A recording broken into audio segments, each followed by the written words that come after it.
ಜ್ಞಾನ ಈ ಪ್ರಪಂಚದ ಈ ಜೀವನದ ಆಧಾರ ಜ್ಞಾನ. ನಾವೆಲ್ಲ ಜ್ಞಾನ ಪಡ್ಕೋಬೇಕು ಅಂತಿರ್ತೀವಿ, ಮುಂದುವರಿಬೇಕು ಅಂತಿರ್ತೀವಿ. ನಾವು ಗುರಿ ಮುಟ್ಟಬೇಕು ಅಂತಿದ್ರು, ದಾರಿ ಹುಡುಕ್ಬೇಕು ಅಂತಿದ್ರು, ಯಾವುದೇ ಕೆಲಸ ಆದ್ರೂ ಸರಿ, ಈ ಜ್ಞಾನ ನಮಗೆ ಸಹಾಯ ಮಾಡುತ್ತೆ. ಈ ಜ್ಞಾನ ತುಂಬಾ ಮುಖ್ಯವಾದ್ದು. ಆದ್ರೆ ಕೆಲವರು ಜ್ಞಾನ ಪಡ್ಕೊಳ್ಳೋದು ಹೇಗೆ ಅಂತ ಅರ್ಥ ಮಾಡ್ಕೊಳ್ಳೋದೇ ಇಲ್ಲ. ಈ ಜ್ಞಾನವನ್ನ ಪಡ್ಕೊಳ್ಳೋದಾದ್ರೂ ಹೇಗೆ, ಏನ್ ಕೆಲಸ ಮಾಡಬೇಕಾಗತ್ತೆ, ಏನ್ ಯೋಚನೆ ಮಾಡಬೇಕಾಗತ್ತೆ, ಇದರ ರೀತಿ ನೀತಿ ಏನೂ ಗೊತ್ತಿರೋದೇ ಇಲ್ಲ. ಅದಕ್ಕೆ ಅವರ ಜೀವನದಲ್ಲಿ ಜ್ಞಾನ ಬರೋದೇ ಇಲ್ಲ. ಅದರಿಂದ ಬೇಸರ ಮಾಡ್ಕೋತಾರೆ. ಹೀಗ್ ಬೇಸರ ಮಾಡ್ಕೊಳ್ಳೋ ಅವಶ್ಯಕತೆನೇ ಇಲ್ಲ. ನೀವು ಜೀವನದಲ್ಲಿ ಜ್ಞಾನ ಪಡ್ಕೊಳ್ಳದೇ ಇದ್ರೆ ಅದು ನಾಚಿಕೆ ಪಡುವಂತಹ ವಿಷಯ ಅಲ್ಲ.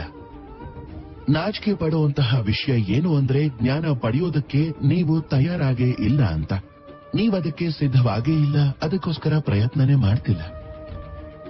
ಅಜ್ಞಾನಿಯಾಗಿರೋದು ಕೆಟ್ಟ ವಿಷಯ ಏನೂ ಅಲ್ಲ. ಆದ್ರೆ ಜ್ಞಾನ ಪಡ್ಕೊಳ್ಳುವಂತಹ ಬಯಕೆನೇ ಇಲ್ದಿರೋದು ಇದು ತುಂಬಾ ದೊಡ್ಡ ಕೊರತೆ. ಅದಕ್ಕಾಗಿ ಜ್ಞಾನ ಪಡ್ಕೊಳ್ಳೋದಕ್ಕೆ ತಯಾರಾಗಿರಿ, ಅದಕ್ಕೋಸ್ಕರ ಪ್ರಯತ್ನ ಮಾಡ್ತಾ ಇರಿ. ಕಡೆದಾಗಿ ಆಯ್ಕೆ ನಿಮ್ಮದೇ.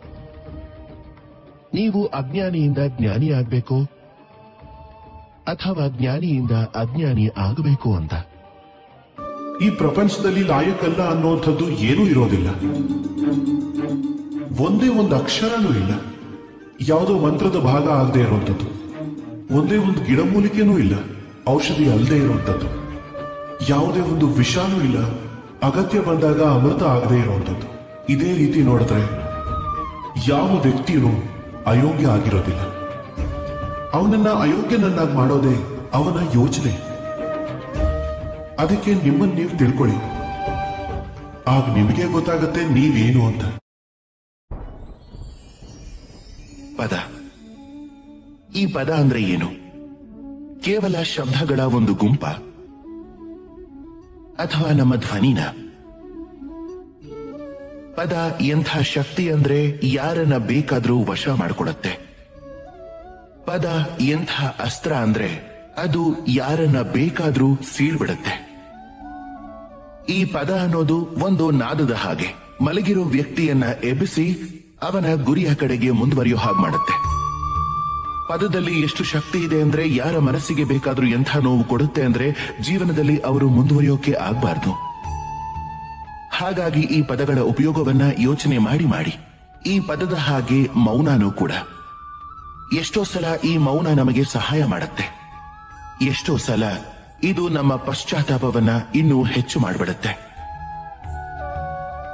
ಭೀಷ್ಮ ಪಿತಾಮಹ, ಅಂಗರಾಜ ಕರ್ಣ, ದ್ರೌಪದಿಯ ವಸ್ತ್ರಾಪಹರಣ ಆಗ್ತಿರ್ಬೇಕಾದ್ರೆ ಇವರು ಮೌನವಾಗಿದ್ರು. ದುರ್ಯೋಧನನ ವಿರುದ್ಧವಾಗಿ ಹೋಗ್ಲಿಲ್ಲ, ಅವನನ್ನ ತಡೆಯಲೂ ಇಲ್ಲ.